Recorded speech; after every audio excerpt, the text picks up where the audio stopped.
encher-me de gozo, pois presto virá esse evento glorioso, mas o dia não sei. Cristo vem, vigiemos, oremos, Ele vem. Aleluia, aleluia, sobre nuvens virá, como os anjos da glória, mas o dia nasceu. Os crentes verão pela Santa Escritura e não tardará nossa eterna aventura. Olhemos então para a glória futura, mas o dia não sei. Cristo vem, vigiemos, oremos, Ele vem. Aleluia, aleluia, sobre nuvens virá, como os anjos da glória, mas o dia nasceu. Orar, vigiar, eis a necessidade. Bem firmes os pés, na bendita verdade. Descanso haverá na celeste cidade, mas o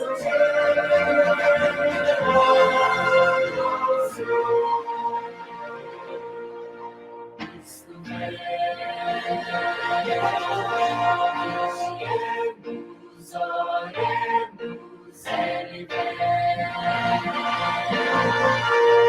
Aleluia, aleluia, sobre nuvens virá, como os anjos da glória, mas o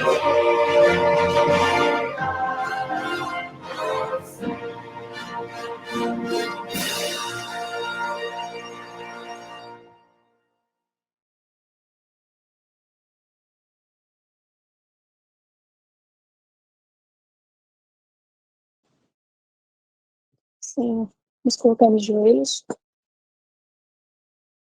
Senhor, nosso Deus e nosso Pai, nós te louvamos, Pai querido, te agradecemos por este dia, Senhor, e pela oportunidade que tivemos de estar aqui reunidos em teu nome, na tua presença, Senhor, para estudarmos um pouquinho da tua palavra.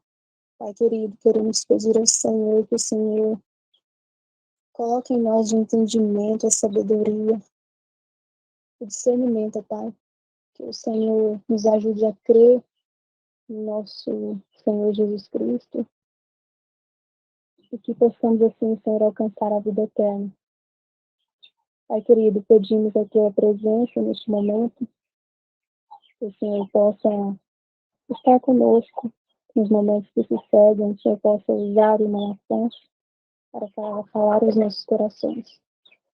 Pedimos a tua presença no restante dos dias, que o Senhor abençoe cada pessoa presente e suas famílias. Em nome de Jesus, nós oramos e agradecemos. Amém.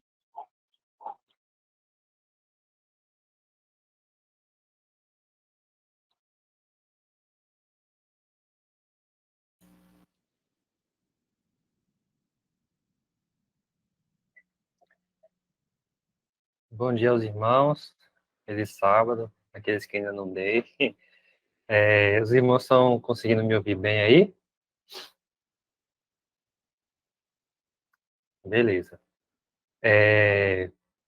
Então já fizemos a oração, né? Então vamos começar. Eu preparei um slide aqui, eu vou compartilhar com os irmãos o slide.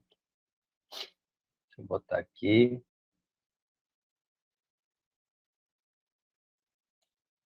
Pronto, né? O tema da mensagem que eu preparei hoje é como Jesus, né, tratou os caídos, que é um tema bem legal, bem interessante, né?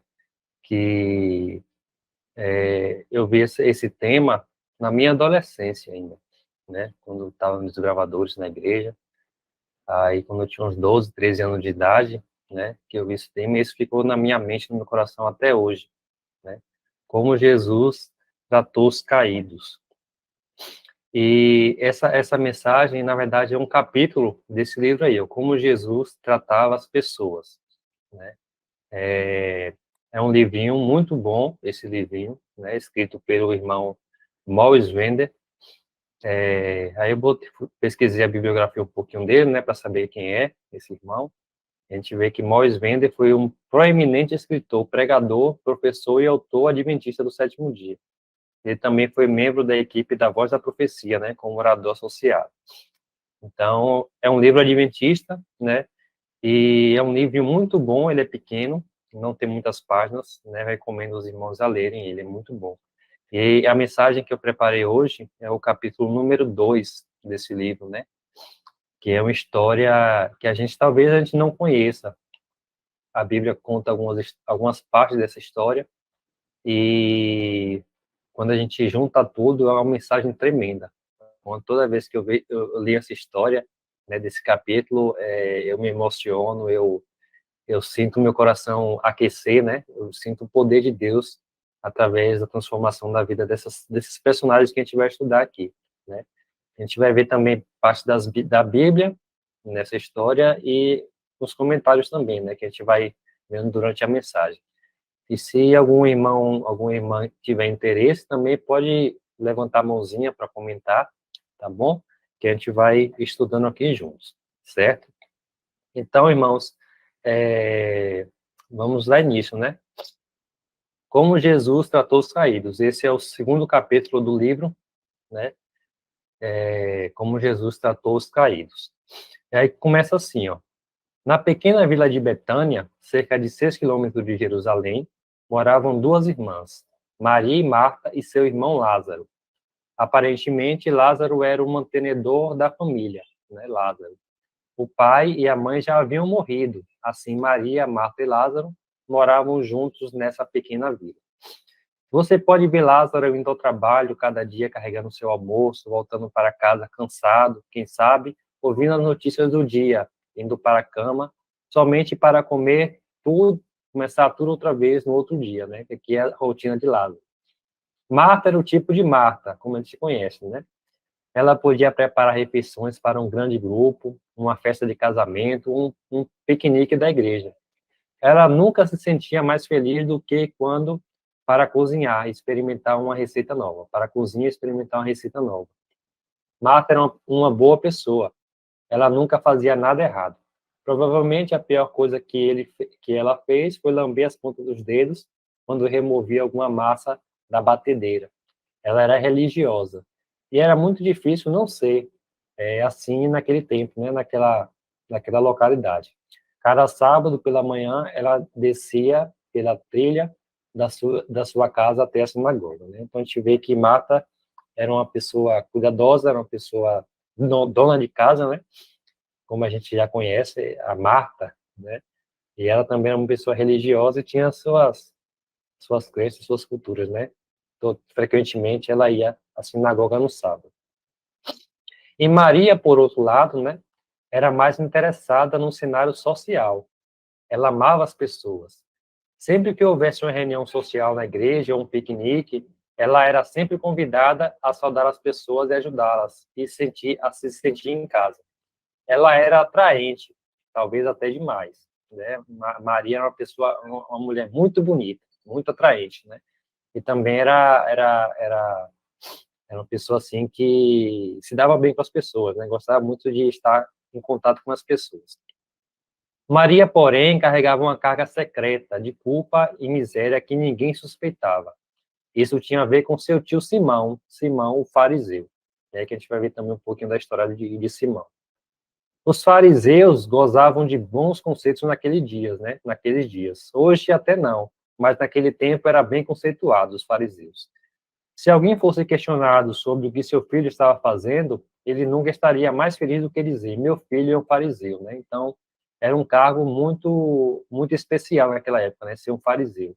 As pessoas se orgulhavam de ser. Assim, Simão tinha bom conceito em Babilônia, em Betânia, né? Era um líder da igreja, era respeitado na comunidade.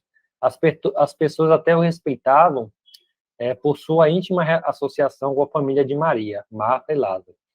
Como parente chegado, esperava-se que ele cuidasse de seus sobrinhos, né, já que os pais deles haviam morrido. Um dia, porém, Simão começou a olhar muito para Maria. E, estando na posição que ocupava, ele logo levou Maria a ceder às suas exigências. Né? Então, a gente vê um cenário preocupante aqui, né, de que Simão, sendo um fariseu, né, um importante líder na igreja, uma importante pessoa na sociedade, né, ele começou com o seu abuso de poder, né, fazer algumas exigências a Maria. E Maria, como era uma pessoa simples, uma pessoa muito bonita, né, ela começou a ceder às exigências dele, por causa desse abuso do seu tio Lázaro. Né? Alguém pediu para comentar? Irmão, eu levantei a mãozinha sem querer, desculpa. Tá bom. Aparentemente, ninguém sabia o que estava acontecendo, né? Simão continuava a liderar na sinagoga, Maria continuava a sorrir, brincar, agradar e atrair. Porém, a carga de culpa que ela levava era quase insuportável, né? Não sei se alguns irmãos aqui já sofreu alguma coisa dessa assim, mas quem é abusado, a mulher que é abusada, é um trauma terrível, né? Eu já vi alguns relatos, realmente é um trauma que leva para a vida toda, né? Algumas vezes ela tentou arrazoar com seu tio, né? Tentando libertar-se do seu controle. Porém, as mulheres não eram muito ouvidas naqueles dias, e eram suas palavras contra dele. Então, a gente vê que quem é que iria ter razão, né? O líder religioso, uma pessoa respeitada, ou uma simples Maria, né? Ele ameaçou-a com exposição ao público e até mesmo a morte. Ele culpou-a pelo problema em primeiro lugar, né? Dizendo que a culpa era dela. E Maria finalmente perdeu a esperança de um dia ser livre novamente, né? E como acontece frequentemente, eu até marquei, né? Porque é uma coisa que realmente acontece frequentemente, né? O que acontece frequentemente? Quando a pessoa religiosa se envolve em pecado secreto, Maria começou a tentar punir-se, né? E esse punir-se é interessante.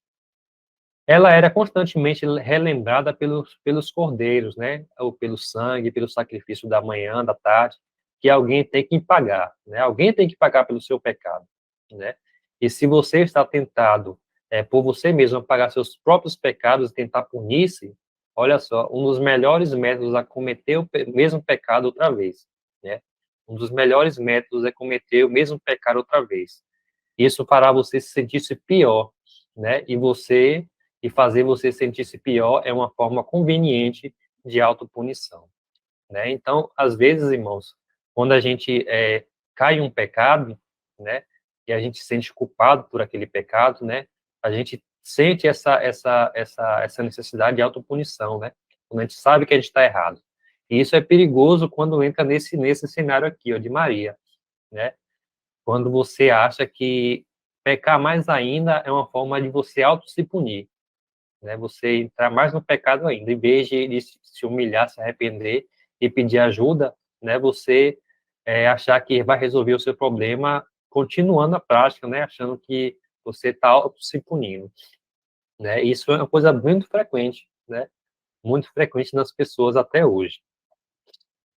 Então, assim Maria começou a tentar punir-se, e como resultado ela chegou a ser conhecida como ao redor da cidade como uma mulher perdida. As mães falavam por cima das cenas, das cercas, né? Você ouviu falar de Maria? Sim, cuidado com Maria, mantenha seus filhos longe dela. A conversa continuava a se espalhar, até que um dia as coisas ficaram tão mal para Maria em Betânia, que ela resolveu ir embora dali. Ela encaixou seus pertences e viajou montanha abaixo passando por 7 colinas. Eu achei interessante essas 7 colinas, né, porque o 7 é o número especial, né, para a gente que crê na Bíblia e principalmente para o povo de Israel, o povo judeu, né. E 7 é o número perfeito, é o número da perfeição, né, o número da plenitude. Então, eu achei interessante que ela passou por 7 colinas, né, procurando uma perfeição, né, uma vida perfeita. Né? A gente vai ver aqui mais para frente que faz sentido isso. Né? Então, ela passou por 7 colinas, até que chegou a uma pequena vila perto do mar, chamada Magdala. Mais tarde, ela tornou-se conhecida como Maria de Magdala, né? Ou Maria Madalena, que é o que a gente conhece mais ela, né? Maria Madalena, que esse nome veio por causa da cidade que ela foi conhecida, de Magdala. Também como a gente vê também Jesus de Nazaré, né? O Nazareno, pela cidade que ele vivia, né? Posso vê-la indo para Magdala, determinada a começar uma nova vida, né? Aí, como eu citei, né, as 7 colinas, que ela pode ter achado isso, né, de passar por 7 colinas e até achar uma perfeição, uma vida nova, né, uma novidade de vida, né? Ela procurou emprego, ela, ela tenta ir à loja local, mas eles não precisam dela ali. Ela tenta um mercado, porém eles tinham todos os empregados necessários. Talvez ela tenha tentado até mesmo como cozinheira em Magdala, esperando utilizar algumas poucas coisas que aprendeu com Marta, né, sua irmã. Porém, eles não necessitavam de qualquer auxílio. Após caminhar pelas ruas de Magdala procurando emprego e sentindo fome, um dia Maria cede à tentação. Né? A gente vê aqui uma tentação, né, de ganhar o dinheiro fácil. E aí eu creio que ela escuta aquela voz na cabecinha, né? Aquela voz. Por que não? Você já está nisso, há mais cordeiros de onde os outros vieram, né? Significando sacrifício, né? Ou seja, você pode fazer à vontade que você tem desejo, que vai ter cordeiro à vontade para você sacrificar e pedir perdão, né? Como se fosse uma coisa simples assim, né? Então a gente vê que o inimigo ele bota na nossa cabeça que o pecado é uma coisa assim insignificante, que não é tão ruim assim, né? Que você pode resolver fácil, né? É uma tentação, como até marquei aqui, né? E muitas vezes o diabo tem botar na nossa cabeça isso. Quando a tentação vem ao nosso coração, né? Quando a gente sente alguns desejos até da carne, né? Vem aquela voz na cabeça demoníaca, tentando nos convencer que o pecado é uma coisa fácil de se resolver, é uma coisa simples, né? Mas a gente vê que realmente não é. Então, facilmente, Maria conseguiu encontrar aqueles dispostos a pagar o seu preço. E, surpreendentemente, teve também muita aceitação. Eu creio que é porque ela é uma pessoa muito bonita, né? Porém, sua carga de culpa torna-se cada vez mais pesada. Para ela, era cada vez mais difícil esquecer os dias felizes em Betânia, da morte de seus pais, antes de Simão, por dias nos quais ela havia conhecido a paz, né? Então, ela sempre lembrava que, antes de tudo, antes da morte dos seus pais, antes do seu tio Simão começar a abusar dela, né? Ela sempre lembrava daqueles dias que ela tinha paz, né? E um dia, um pregador itinerante veio à vila de Magdala. Ele não foi à sinagoga para pregar, como era de costume, né? Ali não havia lugar para a multidão. Ele falou ao povo lá fora mesmo, ao ar livre, né? E ele dizia as coisas como: vinde a mim, todos que estão cansados e sobrecarregados, e eu vos aliviarei. Mateus 11:28. Todo aquele que vem a mim, de modo nenhum eu lançarei fora. João 6, capítulo 37. Não vim chamar justos, mas pecadores ao arrependimento. Mateus 9:13. Eu marquei esses versos porque eu fui procurar esses versos na Bíblia e eu achei muito interessante o contexto desses versos, né? Aí só está citando alguma parte do verso, mas o contexto desse verso, eu até separei aqui para a gente ler, né? É interessante que a gente, tendo esse conhecimento prévio sobre Maria, né, parece que Cristo, ele realmente está falando diretamente para Maria, né? Quando a gente vê o contexto. E a gente vai ler aqui, ó, a gente vai entender algumas coisas. Então, primeiramente, a gente sabe que Maria, ela teve uma reputação muito ruim, né? De onde ela vivia, até como ela vive também.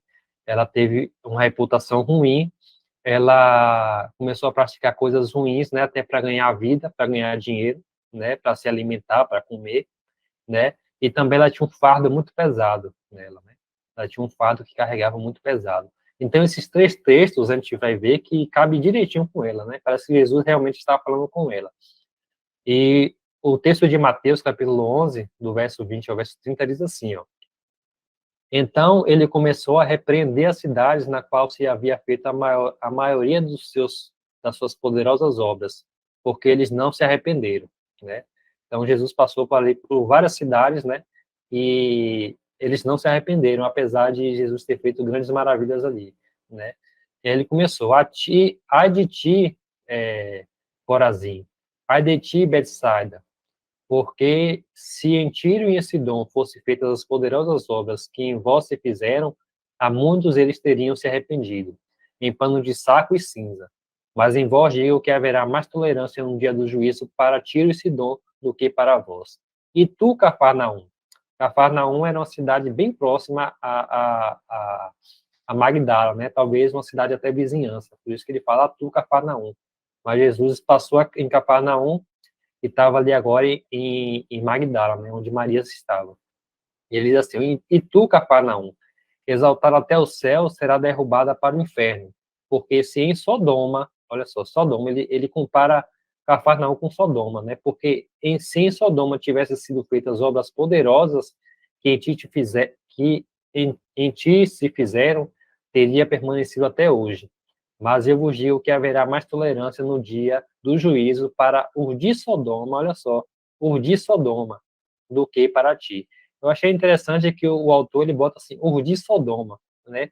Antes, lembrando para Sodoma e Gomorra, qual era a prática mais comum em Sodoma e Gomorra, né? Não era as atividades sexuais, né? O homossexualismo, a prostituição, né? Uma coisa que Maria estava praticando, né? A prostituição, essas coisas, né? Então, ele parece que Jesus fala com Maria, ó, haverá mais tolerância para os de Sodoma do que para ti, né? Naquele momento, Jesus respondeu e disse: graças te dou, ó Pai, Senhor Jesus, do céu e da terra. Graças te dou, ó Pai, Senhor, do céu e da terra, porque tu ocultaste essas coisas aos sábios e prudentes, né? Aos entendidos, e as revelaste às criancinhas, ou seja, as pessoas que tinham menor conhecimento, né? Sim, Pai, pois assim foi agradável diante de ti. Todas as coisas me foram entregues por meu Pai, e nenhum homem conhece o Filho senão o Pai, e nenhum homem conhece o Pai senão o Filho, e aquele a quem o Filho quiser revelar. E aí agora ele chama, ó, vinde a mim todos vós que estão cansados e sobrecarregados, e eu vos darei descanso. Tomai sobre vós o meu jugo e aprendei de mim, pois eu sou manso e humilde de coração, e encontrarei descanso para vossas almas, porque o meu jugo é suave e o meu fardo é leve, né? Então, acredito que Maria, até me arrepio quando vejo ou escuto essas palavras, né? Porque eu penso, quando Maria escutou essas palavras, né?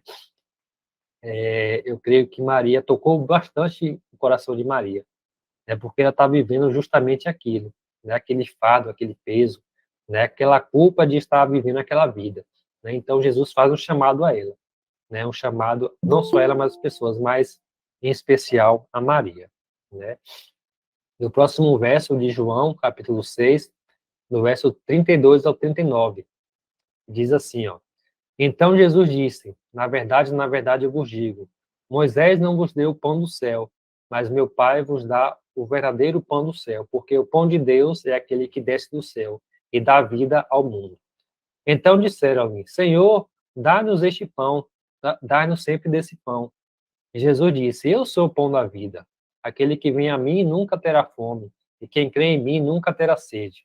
Mas eu vos digo, que vós também me tendes visto, mas não credes. Todo aquele que meu Pai me dá, virá a mim, e o que vem a mim, de modo nenhum o lançarei fora. Porque eu desci do céu, não para fazer a minha própria vontade, mas a vontade daquele que me enviou.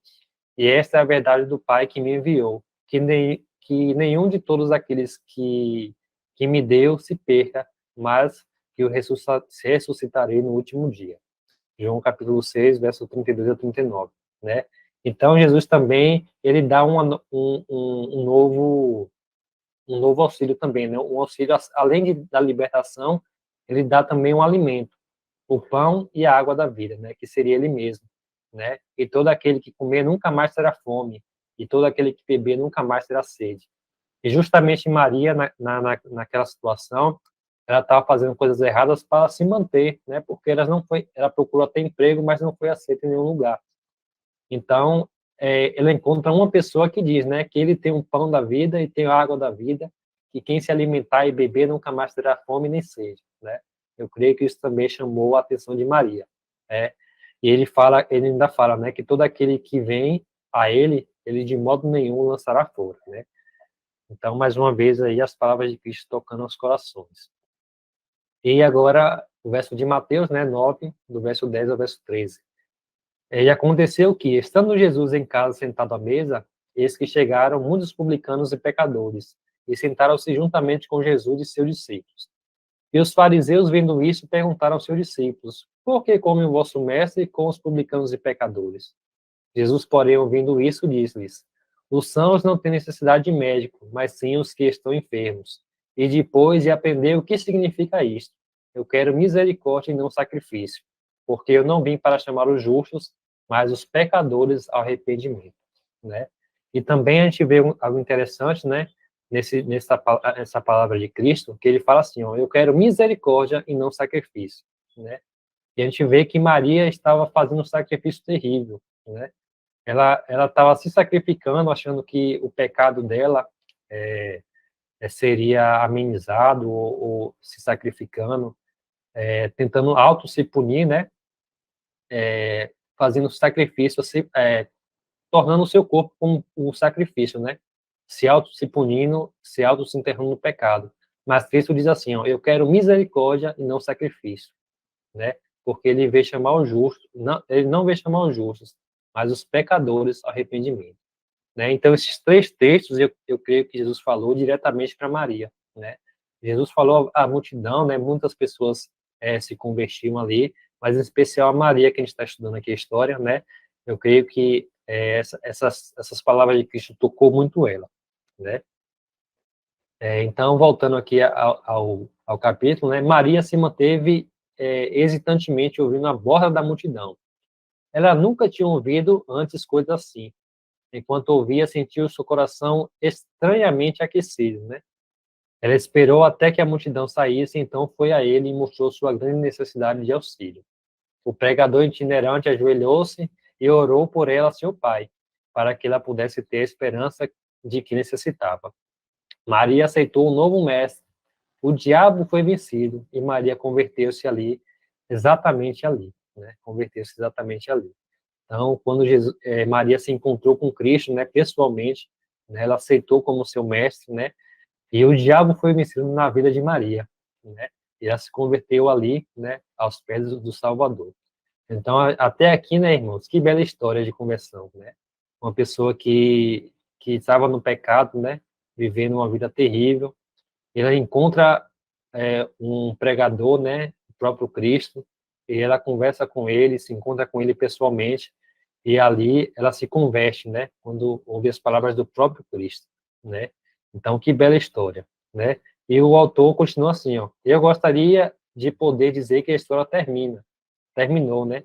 E aí é que Maria viveu feliz desde então, né? Teve um final feliz. Porém, não foi exatamente assim, porque o pregador saiu da cidade e Maria não. Talvez devesse ter ido. Ali em Magdala estavam as mesmas pessoas, os mesmos amigos, as mesmas vozes no mercado que chamavam o seu nome. Ao passarem uns dias, Maria descobriu que, embora tivesse aceitado a paz que o pregador havia oferecido, a influência para baixo era muito forte, e Maria caiu, né?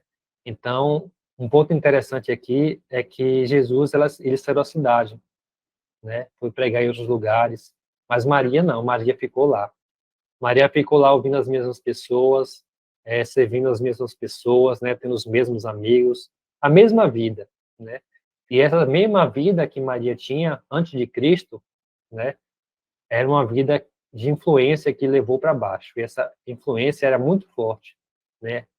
Ela, em vez de continuar seguindo a Cristo, ela continuou a vida dela, né? E essa vida não era uma vida convertida, né? Era uma influência muito forte que fez ela cair de novo. E a gente tem um exemplo aqui, irmãos, de que a gente, quando conhece a Cristo, a gente tem que mudar de vida. A gente não pode continuar a mesma vida. A gente tem que seguir a Cristo, né? Onde quer que ele vá, né? A gente deve seguir o Cordeiro para onde quer que ele vá, né? Porque se a gente continuar na mesma vida, a gente vai cair da mesma forma que Maria caiu, né? E nessa história temos um dos mais belos exemplos em toda a Bíblia de como Jesus tratava os caídos e os perdidos, né? Como a gente viu até aqui. Então, Jesus veio outra vez à cidade. Jesus voltou à cidade. E outra vez as multidões se reuniram-se ao redor dele, ouvindo. Outra vez Maria encontrou-se seu caminho no meio da multidão. Admirada, admirada de que aquilo pudesse ser verdade. Sim, ele ainda estava dizendo: o que veio a mim, de modo nenhum lançarei fora. E isso ainda era bom, né? Ela foi a ele e descobriu que ele ainda aceitava, né? Mesmo ela caindo novamente, ela voltou a Cristo, né? E Cristo ainda aceitava ele, né? Aceitava ela, assim como Cristo aceita cada um de nós novamente. Mesmo a gente errando, mesmo a gente caindo, né? Ele ainda nos aceita, né? Porque ele veio para salvar. Outra vez revelou suas necessidades com lágrimas. E outra vez ele ajoelhou-se e clamou ao Pai em favor dela. E outra vez Jesus saiu da cidade e Maria não, né? Então, ela se encontrou com Cristo novamente, pediu perdão a ele, ele aceitou, né? Orou ao Pai, os pecados dela foram perdoados, mas outra vez, Jesus saiu da cidade e Maria não. E o autor ainda continua: eu gostaria de dizer que este foi o fim da história, porém Maria caiu outra vez, e outra vez, e outra vez. Porém, toda vez que Jesus vinha à cidade, Maria estava na multidão. Ela era sempre atraída por aquele que dizia: o que vem a mim, de modo nenhum lançarei fora. Então, um dia Maria recebeu um convite para ir a Jerusalém, né, voltar à cidade, sua cidade natal. Talvez os mensageiros tivessem oferecido uma grande quantia de dinheiro por seus serviços, talvez tivesse oferecido o projeto de um casamento, ou possivelmente tivesse lhe dito que ela era necessária em casa, que seu tio Simão os havia enviado a ela. Seja qual tenha sido o método, né, Maria foi dominada. E a exposição pública que ela havia temido por muito tempo tornou-se uma realidade, né? Então, desde o princípio, quando ela confrontava o tio dela, né, Simão, ele ficava ameaçando ela, né, de que iria expor ela à multidão, né, e era ameaçada até de morte, né, porque ela é uma pessoa que estava praticando coisas ruins, né, se prostituía, era uma prostituta na época, e o pior medo que ela tinha dessa realidade aconteceu, né, que era a exposição pública, que ela havia temido por muito tempo, né, acaba se tornar realidade, né. Então, a porta do apartamento que havia sido providenciada se abriu. As vozes denunciavam-na como pecadora, merecendo morrer.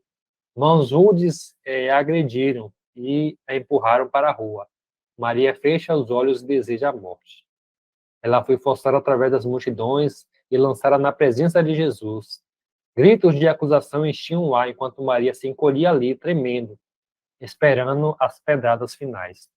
É claro que ela havia lotado o seu cálice de culpa, né, até chegar ao ponto de ser assim pública, exposta publicamente, né? E aqui eu destaquei essa parte porque é, talvez a gente tenha pecado em nossas vidas que a gente fica insistindo, né?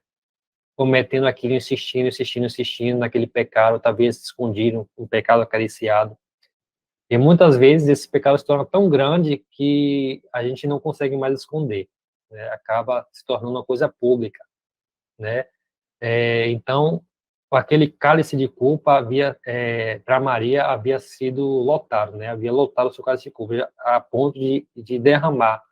E aquele pecado que ela tanto temia, tanto escondia, né? Até sair da cidade para esconder, acaba ali agora sendo visto por todos, né? E o autor diz assim, ó, e nem mesmo Jesus estaria apto a ajudá-la agora. Até botando interrogaçãozinha, né? Porque será que nem mesmo Jesus estaria apto a ajudá-la? Né? O autor diz assim, mas eu botei uma interrogaçãozinha assim, né? A gente vai ver que na história aqui que realmente Jesus foi essencial nessa passagem, né? Enquanto ele estava ali, né, em seu temor e vergonha, o som da multidão começou a diminuir. Maria se escolheu para receber a primeira pedrada, se encolheu, né, para receber a primeira pedrada. Mas em vez disso, ela ouviu uma voz gentil, né, a voz de Cristo, a voz gentil, que acalma qualquer coração, a voz de Cristo, perguntando: onde estão os seus acusadores? Nenhum homem te condenou? Maria ergueu a cabeça, todos os seus acusadores tinham desaparecido. Incrédula ouviu as palavras de Jesus: nem eu a condeno. Vai e não peques mais. Outra vez Maria ajoelhou-se aos pés de Jesus, clamando por seu perdão, por seu poder, né? Então, ali naquela situação, Jesus, com a voz gentil, suave, né, a voz de Cristo, que acalma nosso coração, que nos consola, ele diz assim: nem eu a condeno. Vai e não peques mais, né? Então, ali, ela se sentiu aquecida, né, perdoada mais uma vez por seu Salvador. Só que aí há uma diferença, né? Porque antes, nos dois encontros anteriores, ela só foi a Cristo para pedir perdão, né, dos seus pecados, para se sentir aliviada. Só que agora ela pede não só perdão, mas pede por poder. E é interessante que a gente vai ver na história que esse poder de Cristo, né, faz diferença total na vida de Maria. A gente vai ver, né? Mas antes eu queria ler o texto, né, a história na Bíblia do que aconteceu, né? Que está lá em João, capítulo 8, do verso 1 ao verso 12, que diz assim: Jesus foi para os Montes das Oliveiras, e pela manhã cedo ele voltou novamente ao templo, e todo o povo vinha até ele, e assentando-se os ensinava. E os escribas e fariseus trouxeram-se uma mulher, pegada em adultério, e colocando-a no meio de todos, disse-lhe: Mestre, esta mulher foi apanhada em adultério, no próprio ato. Ora, Moisés nos ordena na lei que tais sejam apedrejadas, mas tu o que dizes? Né? Isto eles diziam tentando, para poderem ter do que acusar Jesus. Né? Então, ali, além de pegar Maria, armar para Maria, na verdade, né? Eles aproveitaram aquela oportunidade para tentar Cristo. Né? Porque, assim, se Cristo dissesse que poderia apedrejar aquela mulher, né? Então tudo que Cristo falou até aquele momento era em vão. Porque Cristo, ele veio para os pecadores, para salvar, né? Ele veio para chamar os pecadores, para ajudar aquelas pessoas necessitadas. Então, Jesus está condenando aquela mulher também, né? Era uma cilada. Agora, se Cristo ajudasse ela, né? Então, Cristo agora iria contra a lei de Moisés, que diz que a mulher que comete adultério, né? Que estava ali naquela vida, deveria ser apedrejada. Então, Jesus estava ali numa situação difícil, né? Porém, Jesus, em sua infinita sabedoria, né, divina, Jesus, porém, inclinou-se, escrevendo com o dedo no chão, como se não os ouvisse. Então, quando eles continuaram a perguntar-lhes, ele levantou-se e disse-lhes: aquele que dentre vós estiver sem pecado, seja o primeiro a tirar uma pedra. E tornando-se a inclinar-se, escrever no chão. Eles, ouvindo isso, sendo condenados por sua própria consciência, saíram um a um, começando do mais velho até o último. E Jesus foi deixado sozinho, e a mulher em pé no meio. Tendo Jesus se levantado, e não vendo ninguém senão a mulher, ele disse: mulher, onde estão aqueles teus acusadores? Nenhum homem te condenou? Ela disse: nenhum homem, Senhor. E disse-lhe Jesus: nem eu te condeno, vai-te e não peques mais. Então Jesus tornou a falar-lhe, dizendo: eu sou a luz do mundo. Quem me segue não andará em trevas, mas terá a luz da vida. Né? E acho interessante também esse último verso que Jesus falou, que das outras vezes Jesus estava dizendo só para que vinha a ele: venha a mim os cansados e sobrecarregados, né? Vinha após mim, eu não lançarei fora. Só para aqueles, só dizendo que vinha a ele, né? Venha a mim, venha a mim. Só que agora Jesus vem com uma palavra diferente, né? Eu sou a luz do mundo. Quem me segue, né? Não só agora que venha a ele, mas que siga, né? Não andará em trevas, mas terá a luz da vida, né? Então agora Maria, ela além de poder de pedir o perdão, ele pede o poder de Deus. Jesus também já dá uma nova visão para ela, né? Jesus, ela não chama só ela, mas chama ela agora para seguir ele, né? E naquele dia Maria aprendeu uma coisa que ela não tinha aprendido antes, né? E que nós precisamos aprender hoje, né? O que é que nós precisamos aprender hoje? Um exemplo de Maria, né? Ela aprendeu que era possível encontrar Jesus através de sua palavra, orar a ele onde quer que ele estivesse. Ela aprendeu que era possível ficar aos pés de Jesus mesmo quando ele não estivesse na cidade. Você já descobriu isso? É difícil pecar quando você está assentado aos pés de Cristo. Aí está o poder, né? Olha que interessante, irmãos, né? Uma coisa que nós devemos aprender hoje, o mais rápido possível, é que a gente não precisa que Cristo venha até nós, né? Nós podemos ir até Cristo. A gente não precisa da pessoa de Cristo pessoalmente, né? A gente tem o Espírito de Cristo que está conosco a todo momento, né? A gente pode encontrar Cristo na sua palavra, a gente pode orar a Ele, né? A gente pode ficar aos pés de Cristo, mesmo Ele não estando conosco, né? E é interessante que o autor fala, né? É difícil pecar quando está sentado aos pés de Jesus. E aí é que está o poder. O poder de Jesus se revela quando a gente está perto dele, não quando está longe, né? Maria descobriu esse poder, né? Ela pediu o poder de Cristo e Cristo deu esse poder para ela. Ela descobriu isso, né? Jesus chamou a Maria para agora ela seguir a Cristo, né? E agora Maria está seguindo a Cristo. Não precisa necessariamente na sua presença pessoal, né? Mas ele estava ali em comunhão com ele, né? Em oração, ouvindo sua palavra, né? Em comunhão com Cristo em espírito, né? Aí está o poder, irmãos. Então, se você ainda não sente o poder de Cristo, aí está o segredo. É só estar sentado aos pés de Jesus.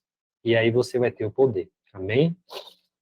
E mesmo que Jesus seguisse seu caminho, Maria estava pronta a continuar seus pés, buscando permanecer em sua presença. E então Maria teve uma ideia brilhante. Por que não voltar para casa em Betânia, para Marta e Lázaro? Então logo a ideia surgiu. O próprio sangue começou a cantar em suas veias. Certamente o poder de Jesus seria suficiente até mesmo para lidar com seu tio Lázaro. Então a gente vê aqui que Maria agora desperta até a fé. Até a fé, Maria agora desperta, né? Certamente o poder de Jesus seria suficiente para lidar com seu tio Lázaro, né? Então ela se anima com o poder e a descoberta que ela aprendeu de Cristo e volta para sua casa, sua terra natal, né? Assim, ela arrumou seus pertences e se dirigiu para Betânia. Ao avistar a cidade, ela começou a ouvir um solidário clamor comum naqueles dias. Quando mais se aproxima, mais claro o som se tornava. Era um leproso, do lado de fora dos muros da vila de Betânia. Então era comum, né, ouvir um leproso gritando, né, fora da cidade, na cidade de Betânia. Quando ela chega perto da cidade, ela sente aquele clamor, né, que já era comum, né? Só que ela se surpreende, né? Que a gente vai ver agora a surpresa de Maria. Aquele som era comum. Naqueles dias, a lepra era chamada flagelo, o dedo de Deus. A lepra era considerada um julgamento. Na verdade, qualquer doença era considerada um castigo pelo pecado. Porém, a lepra era pior. Não fazia diferença se você era um líder da cidade, um líder da sinagoga ou um fariseu. Se você ficasse leproso, seria declarado impuro ou imundo. Você seria lançado para fora da cidade. Você se assentaria ao lado da estrada divulgando sua calamidade, gritando, imundo, imundo, suplicando a alguém que lhe jogasse um pouco de pão. Assim, ao se aproximasse, Maria notou o clamor, até que subitamente ela reconheceu alguma coisa na voz que gritava, imundo, né? Era seu tio Simão que havia levado ao pecado. Então, quando ela ouve aqueles gritos, né? Ela já era normal ouvir aquele clamor perto da cidade, né? Fora da cidade, mas ela notou que era uma voz familiar. E quando ela viu, era seu tio Simão, justamente aquele tio que abusava dela, que estava em lepra, né? E quando ela ouviu isso, e quando eu ouvi isso, eu disse a mim mesmo, ótimo, Bem feito para Simão, que ele apodreça ao lado da estrada. Isso lhe dá uma ideia do que eu penso. Né? Então, quando Maria ela viu isso, ela deve ter ouvido isso, né? Pensado nisso, né? Que é bem feito para ele, já que ele causou tanto sofrimento na vida dela, né? Então, ela deve ter pensado isso. E isso lhe dá uma ideia do que eu penso, porque Maria era rejeitada, né, na cidade que ela vivia, que ela tinha nascido, né? A cidade natal dela, Betânia. Era rejeitada, era mal falada, era uma pessoa impura. Aí agora seu tio estava na mesma situação, né? Ou até pior, ele estava de lepra, né? A carne dele se corroendo em si mesmo. Então, Maria agora se sente aliviada. E Simão também, ele um pouco que se coloca no lugar de Maria, né? Naquela situação. Né? Então, Maria puxou sua manta ao redor do seu rosto e foi à vila de Betânia, tentando desenvolver a ideia de que ele não tinha mais nada a temer a Simão, o fariseu. Ela estava tão ansiosa por ver novamente Marta e Lázaro, Subiu rapidamente os degraus até a porta. Uma alegre reunião se seguiu, e as lágrimas fluíram mais uma vez porque a família estava unida, né? Então a gente vê aqui uma esperança para Maria, né? Mas as notícias começaram a se espalhar ao redor. Maria está de volta, cuidado com Maria. Você ouviu o que aconteceu em Jerusalém? Dizem que ela está mudada. Bem, ela não vai aguentar por muito tempo. Eu já ouvi que ela mudou antes e nunca durou. Cuidado com ela. Era assim que as pessoas falavam naqueles dias. E eu creio que não só naqueles dias, mas também nesses dias, até hoje, né? Quando a pessoa que viveu uma vida ruim, de pecado, e se converte, as pessoas não acreditam. As pessoas não creem que aquela pessoa se converteu, né? Ficar acusando a pessoa do pecado que ela cometeu antes, do passado da pessoa, né? Será que Maria mudou realmente? Será que fulano mudou realmente? Né? Será que vai cair? Eu acho que não, eu acho que ela vai cair. E as pessoas ficavam assim desacreditadas, não acreditavam que Maria realmente tivesse mudado. E até hoje as pessoas são assim. As pessoas não acreditam na mudança. Não acreditam até no poder de Deus, né? Que Deus pode mudar e transformar qualquer vida. E que é desacreditaram, né? Então que a pessoa ainda é uma pecadora, que a pessoa ainda faz aquilo que ainda vai fazer, né? E era difícil para Maria suportar os cochichos e merichos. Era difícil para ela. Mas ela resistiu, determinada a partilhar com alguém mais as novas sobre o amigo que ela havia encontrado. O amigo que sempre amava e aceitava. O amigo que não a condenara, mas que lhe deu poder para não mais pecar. Né? Então, aí está um exemplo tremendo, irmão, de que quando as pessoas falam mal da gente, né, dizendo que a gente é pecador, que a gente está errado, né, que a gente está servindo o diabo, que já até isso eu já ouvi, né? Que a gente vai cair, que vai pecar, que a máscara vai cair, né? Então, a gente tem que fazer o quê? A gente tem que resistir e fazer o quê? E partilhar com alguém, a mais nova, sobre o amigo, né, que havia encontrado. Compartilhar com as pessoas o amigo que sempre nos ama e nos aceita, né? O amigo que nos dá o poder para não mais pecar, né? Aí é que está a diferença, né? E quando as pessoas dizem que a gente vai cair, a gente tem a certeza que a gente tem um amigo que nos dá poder para não mais pecar, né? Que testemunho tremendo. Ela queria que os outros encontrassem um amigo, em cujos pés ela gostava de assentar-se, e ela esperava ansiosamente pelo tempo em que ele visitaria a cidade de Betânia.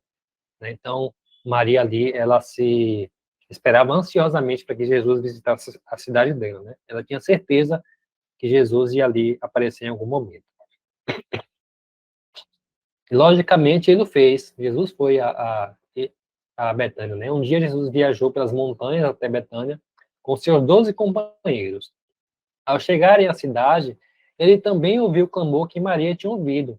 Imundo, imundo! Parece quase impossível compreender, mas Jesus achava difícil passar pelos leprosos. Por que achava difícil? Né? Porque Jesus tinha medo? Não, muito pelo contrário. Ele não podia passar por eles e deixá-los para trás, mesmo quando 9/10 dele nem se deram o trabalho de dizer-lhes muito obrigado. Então era muito difícil Jesus passar por aquela região, né, aquela parte da cidade, sem ajudar os leprosos. Era difícil para Jesus, né? Enquanto muitas pessoas muitas pessoas passavam distante, né? Passavam distante até passar por outro caminho, com medo dos leprosos. Jesus não. É difícil para Jesus passar por ali e não ajudar aqueles leprosos, mesmo quando 9 daqueles 10, né, não voltou para dizer obrigado. Somente um voltou, né? Assim, Jesus parou ao clamor de Simão, o leproso, né?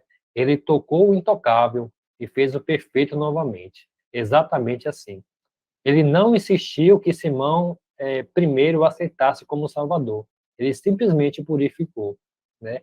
Então, Jesus, quando ele chegou ali, ele não se importou com quem ele estava curando, né? Não se importou se aqueles leprosos iam aceitar ele, não se importou se aqueles leprosos iam se converter, simplesmente Jesus chegou lá e curou. Tocou os leprosos, né? O que não era permitido, né? As pessoas tocar um leproso. Ele tocou o leproso, né? E curou a lepra de Simão, né? E purificou ele. Eu costumava pensar, o autor dizendo, né, do livro, eu costumava pensar que as únicas pessoas curadas fossem aquelas quase prontas para trasladação, né? Aquelas pessoas que estavam quase na perfeição, né? As pessoas que eram dignas de ser curadas. Mas Jesus curou Simão. Quem é Simão? Simão era um pecador, era impuro, era imundo, o não arrependido, quando ele não tinha nem mesmo aceitado Jesus como Salvador. Jesus curou ele.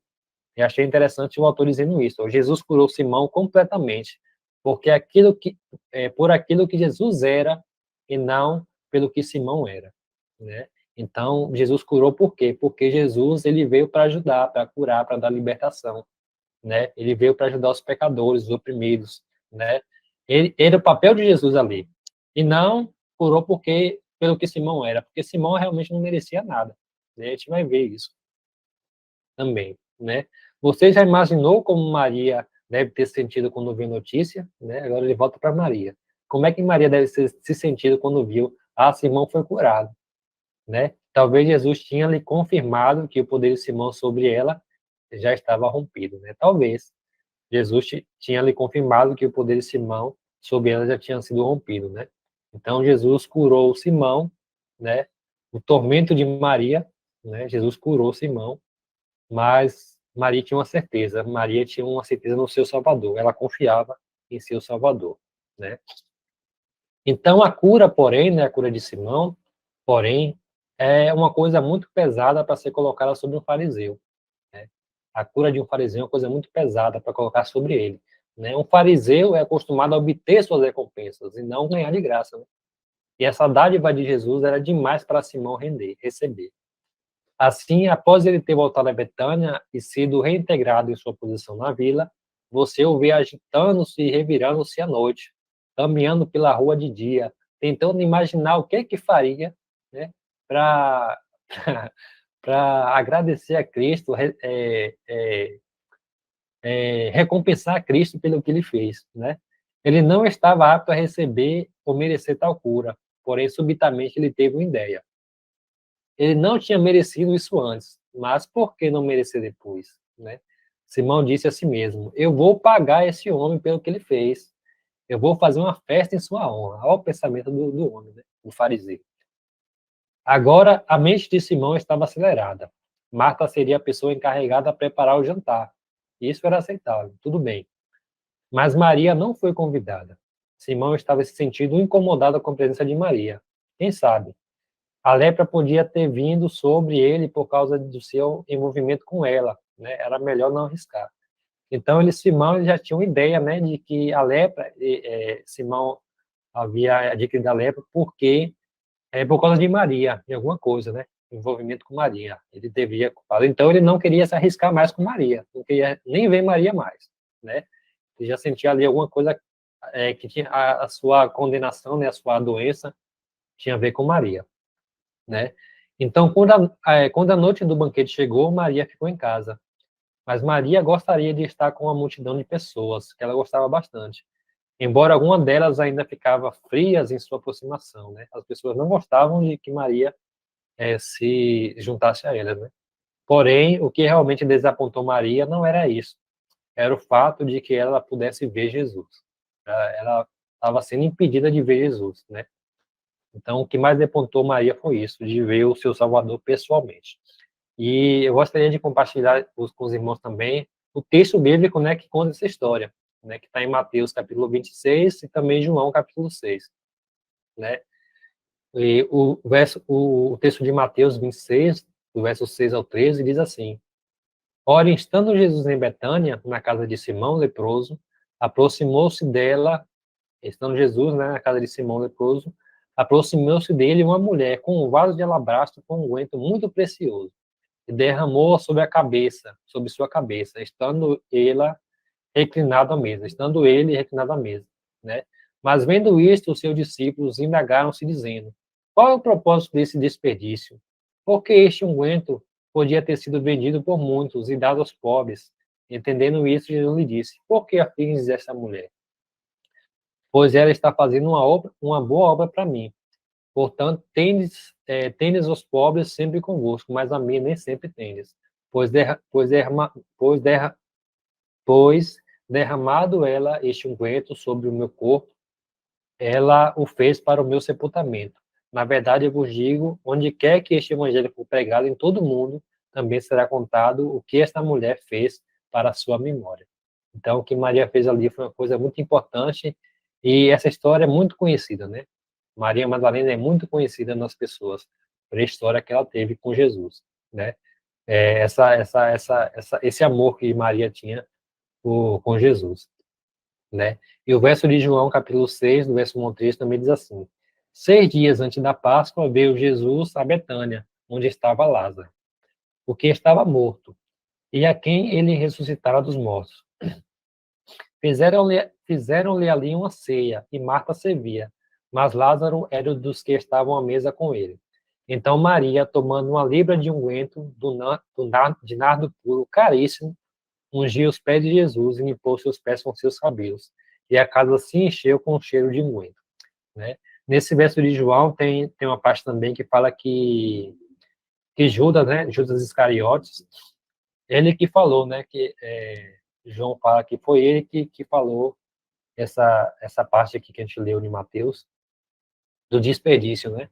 Que aquele desperdício poderia aquele perfume poderia ser vendido e o dinheiro poderia ser entregado aos pobres, né? Mas o intuito de Judas não era isso, né? Era ladrão mesmo, né? Então, voltando ao texto aqui, Maria tinha ouvido Jesus dizer, havia pouco tempo, que ele iria a Jerusalém e que lá ele seria traído nas mãos dos pecadores. Eles iriam levá-lo à morte. Com grande despesa pessoal, Maria tinha adquirido um frasco de óleo de alabastro para ungir a Jesus após sua morte. Contudo, Maria não gostava da ideia de dar flores no funeral. Ela desejava dar sua dádiva de amor a Jesus agora, né? Então, a gente vê muito interessante esse texto, que às vezes as pessoas só deixam para ver Jesus, né, para seguir Jesus na última hora. Quando eu me arrepender dos meus pecados, quando eu deixar tal vício, tal coisa, aí eu vou seguir Jesus, né? Quando acontecer alguma coisa na minha vida, quando eu experimentar um milagre, aí eu vou seguir Jesus, vou me encontrar com Jesus. Mas não, Maria, ela foi diferente. Ela não esperou não esperou a coisa ruim acontecer, né? Não esperou as coisas acontecerem. Ela desejava dar o amor dela a Jesus agora. Ela queria ver Jesus agora, não queria esperar para depois. Ela queria demonstrar o seu amor, ela queria ver Jesus naquele momento, né? Subitamente, ela apanhou seu frasco de perfume e apresentou-se pelas ruas de Betânia, planejando enquanto caminhava. Ela corre através da porta dos fundos e passa pela cozinha. Marta tenta pará-la, mas nada pode deter Maria. Marta não pode deter Maria, as pessoas que não queriam ela na festa não podem deter Maria, ninguém pode deter Maria. Ela se move silenciosamente através da sala escurecida, iluminada apenas por aqueles pequenas lâmpadas de óleo de oliva, até o lugar onde Jesus estava sentado. Seu plano era abrir o frasco com óleo de alabastro, ungir os pés de Jesus e sair, e ninguém jamais saberia. Então, era um plano secreto, né? Era um plano secreto ali. Ela só queria ungir Jesus e sair, nada mais. Mas ela se esqueceu de uma coisa. quando você abre um frasco de alabastro do mais puro caro óleo, ele grita. Ou seja, ele faz um barulho, né? O frasco de alabastro é um frasco de vidro, não tem abertura, você tem que quebrar o vidro, né? E dentro dele sai um gás, né? A essência dele, ele explode, né? Então, além de quebrar o vidro, ele dá uma explosãozinha assim, por isso que eu estou falando que ele grita, né? Então, ali, ele chama atenção, né? Agora, todos os olhos estão voltados para ela. Ali está Simão, na porta da mesa, apunhalando-a com o olhar. Simão, né? Eu acho que estava com raiva ali com Maria, que ele não queria nem estar perto de Maria. Ali estão Judas e todos os outros. Ela encheu a mão de óleo. E ele exala o odor, né? O cheiro do perfume. Ela havia se esquecido de trazer uma toalha ou qualquer coisa para enxugá-lo. Então, Maria fez o que naqueles dias era imperdoável. Somente uma mulher de rua soltaria o cabelo, né? E ela soltou o cabelo. Mas ela não pensa nisso. Ela se abaixa e começa a secar o óleo com os seus cabelos, né? Então, até mesmo fazendo coisas que não deveria, né? Pela tradição da sociedade, né? Ela fazia e nem se importava. Ela nem pensou em fazer isso. Nem pensou no que ela estava fazendo. Ela só queria ali, ela só queria ali agradar o seu Salvador, ungir seu Salvador, né? Simão, na ponta da mesa, pensa consigo mesmo. Se este homem fosse realmente um profeta, ele saberia que tipo de mulher ela é, né? Eu acho interessante aqui que a gente vai ver até depois aqui, no depois do texto, que Simão, ele vê Jesus, né? E pensa, se esse homem realmente for um profeta, ele saberia que mulher ela é. Mas ele pensa primeiro em acusar Maria, mas não pensa que Jesus também ele pode reconhecer ele mesmo, né, Simão? Jesus pode saber quem Simão é, né? Nesse exato momento, Maria ouve as palavras amáveis de Jesus. Deixe-a, ela faz uma boa coisa. E onde quer que o evangelho seja pregado, essa história sobre Maria será contada. Jesus se volta para Simão e diz: Simão, e bem ali está Simão, com as palmas das mãos úmidas. Jesus disse: Simão, eu tenho algo a lhe dizer. Simão se encolhe, esperando que a máscara que lhe seja arrancada do rosto. Ele já ouviu sobre esse Jesus que podia ler até os pensamentos das pessoas e preparou-se para o pior, né? Então, Simão, ele tinha uma ideia, né, de quem era Jesus já. Então, ele já esperava que Jesus ia dar um sermão para ele, né? Jesus, conta uma pequena história sobre dois devedores, um dos quais devia grande quantia e outro uma pequena quantia. Ambos devedores foram livremente perdoados, né? E aí eu separei esse texto também sobre essa história que Jesus falou, né, que está em Lucas, né? Lucas, capítulo 7, do verso 36 ao verso 50. E diz assim, irmãos, olha, e um dos fariseus desejava que ele comesse com ele. E ele, entrando na casa do fariseu, reconciliou-se à mesa. Reconciliou-se à mesa. E eis que uma mulher da cidade, que era uma pecadora, sabendo que Jesus estava à mesa na casa do fariseu, trouxe um vaso de alabastro com unguento. E ficando atrás de seus pés, chorando, começou a derramar lágrimas sobre os seus pés e enxugava-los com os cabelos da sua cabeça. E beijava-lhe os pés e ungia com unguento. Ora, quando o fariseu que havia convidado viu isto, falava consigo, dizendo: se este homem fosse profeta, saberia quem e que tipo de mulher é, é esta que toca, pois ela é uma pecadora. E respondendo Jesus disse: Simão, eu tenho algo a lhe dizer-te. E ele disse: Mestre, diga. Havia um certo credor que tinha dois devedores. Aqui já começa a história, né? Um lhe devia 500 denários e outro 50. E não tendo eles como que pagar, perdoou a ambos, né? Dizendo, pois, qual deles o amará mais, né? Desses dois credores, né? Qual desses dois credores amará mais o credor, né? E Simão respondendo disse: eu suponho que é aquele quem a mais perdoou. Ele lhe disse: tu julgaste corretamente, né? E o verso continua assim. E voltando-se para a mulher, disse a Simão, vês tu esta mulher? Eu entrei em tua casa e não me deste água para os pés, mas esta derramou lágrimas sobre os seus pés e enxugou com os seus cabelos de sua cabeça. Tu não me beijaste, mas essa mulher, desde que entrou, não parou de beijar os meus pés. Tu não ungiste a minha cabeça com óleo, mas essa mulher com unguento ungiu os meus pés. Por isso eu te digo, os pecados dela são muitos. Os pecados dela, que são muitos, eles são perdoados, porque ela amou muito. Mas o que pouco é perdoado, pouco ama. E disse-lhe, os teus pecados estão perdoados, né? E quando Jesus fala isso, fala para ambas, né? Para Maria e para Simão, né? Os teus pecados estão perdoados. Os dois foram perdoados ali. E os que estavam à mesa começaram a dizer entre si: quem é este também que perdoa os pecados? Mas ele disse à mulher: a tua fé te salvou. Vai-te em paz. Então a gente vê aqui, né, que os pecados de Maria, que eram muitos, né, foram perdoados, né? E por isso também ela amava mais a Cristo, porque ela tinha muitos pecados, né? E o que tem pouco pecado também é perdoado, mas ele pouco ama, porque deve pouco, né? Então, a história que Jesus conta é uma história que cabe tanto para um como para outro, né? Para Simão e para Maria, né? E os dois foram perdoados, né? E ele disse à mulher: a tua fé, a fé que Maria tinha, né? A fé que Maria tinha de que Jesus também podia libertá-la de Simão, seu tio, né? Fala assim: a tua fé te salvou, vai em paz, né? Então agora a paz que tanto Maria tinha foi recuperada. A fé que Maria tinha de que ela seria liberta agora foi alcançada, né? Através de Cristo.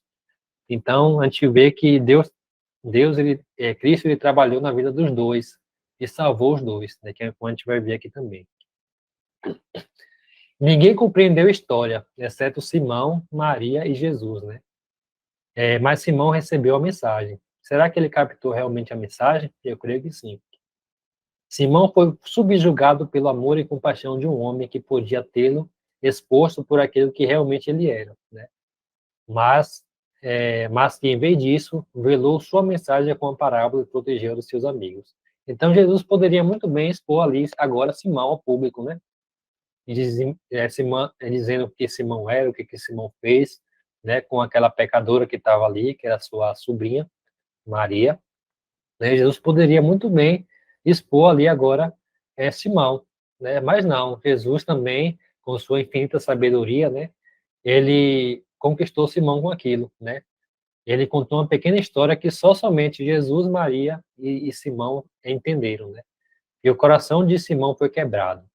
Ele descobriu tudo o que Jesus tinha feito por ele e que ele jamais poderia retribuir, né? Não era pagando Jesus, não era fazendo uma festa para Jesus que ele ia retribuir o bem que ele fez para Simão, né? E nenhum de nós, irmãos, pode retribuir o que Cristo fez por nós. A gente não consegue fazer nada, absolutamente nada, para retribuir o que Cristo fez por nós. Mas a gente pode fazer o que Simão fez, né? E bem ali em sua própria festa, Simão aceitou a Jesus como mestre, Salvador e Senhor. É a única coisa que podemos fazer em retribuição ao que Cristo faz por nós a todo dia.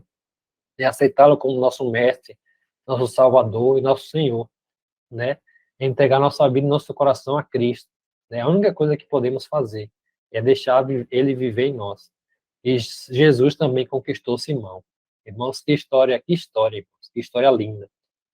E se Jesus pode aceitar Maria e Simão, certamente ele está apto a aceitar você e eu hoje e perdoar-nos e amar-nos até o fim, né? Então a gente vê, irmão, que história linda, né? De Simão, de Maria, essa história que converte corações, que uma história de perdão, de amor, né? E de fé também, né? Então, e com essa história podemos aprender bastante, né? E com essa história podemos tomar como exemplo para nossas vidas, né? E que o Senhor Deus, né, continue nos abençoando hoje e sempre. Amém, meus irmãos?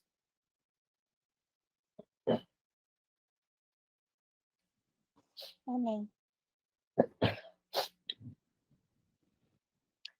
Eu queria cantar o hino, eu acho que é 261, 261. 261, Fé é a Vitória.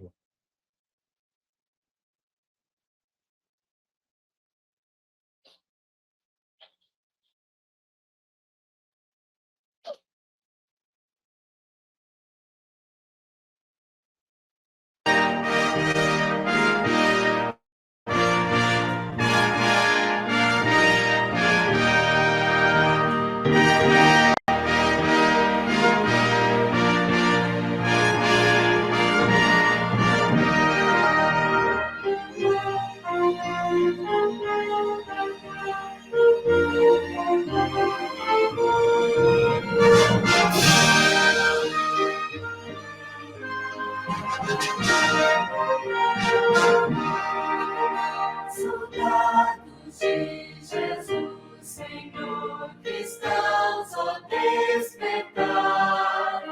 Da noite já as trevas vêm depressa batalhar. E contra os inimigos de sair a combater. A nossa fé vitória é, ao mundo irá vencer. Fé é a vitória, sim, fé sempre tem poder. Fé é a vitória, ao mundo irá vencer. Sob a bandeira que pra nós é o santo amor de Deus, trilhemos o caminho aqui que leva para os céus. Os santos crentes pela fé venceram Satanás. A nossa fé vitória é, todos traz a paz. Fé é a vitória, sim, fé sempre tem poder. Fé é a vitória, ao mundo irá vencer. Aquele que viver na fé, justiça alcançará. Um novo nome há de ter, perdão receberá. Assim, bem firmes pela fé, unidos em amor, nós venceremos com poder de Deus Salvador. Fé é a vitória, sim, fé sempre tem poder. Fé é a vitória, o mundo irá vencer.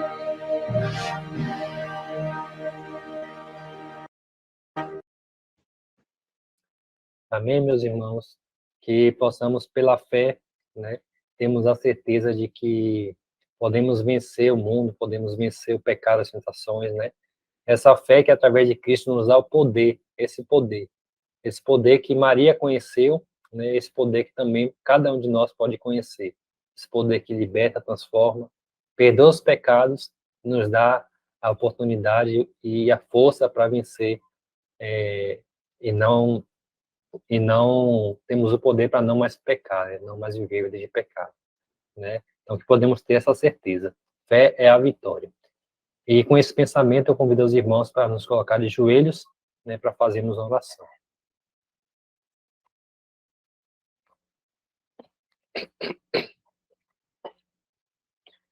Oremos. Senhor nosso Deus, nosso Pai Celestial, nosso Deus Todo-Poderoso, nosso Deus amável, misericordioso. Obrigado, Senhor, por essa mensagem que, através do Teu Espírito, através das Tuas mensagens, né, dos Teus irmãos, que o Senhor os abençoou e instruiu para escrever também as histórias, nos revelar também a história. Obrigado, Pai, por fala no nosso coração através dessas histórias, esses testemunhos, ó Pai, que estão na Tua palavra.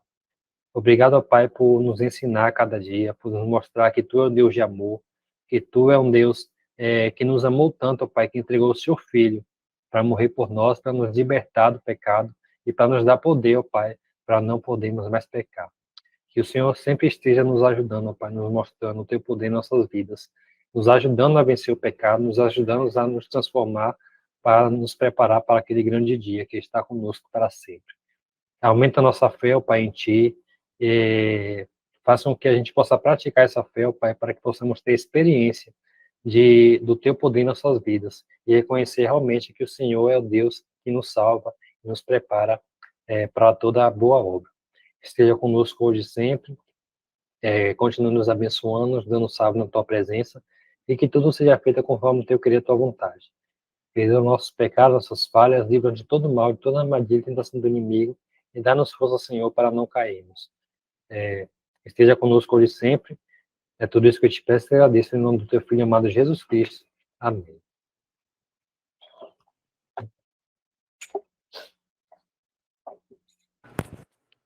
Amém, irmãos. Deus abençoe a todos. Amém. Que Deus abençoe. Amém, irmãos. Deus abençoe a todos.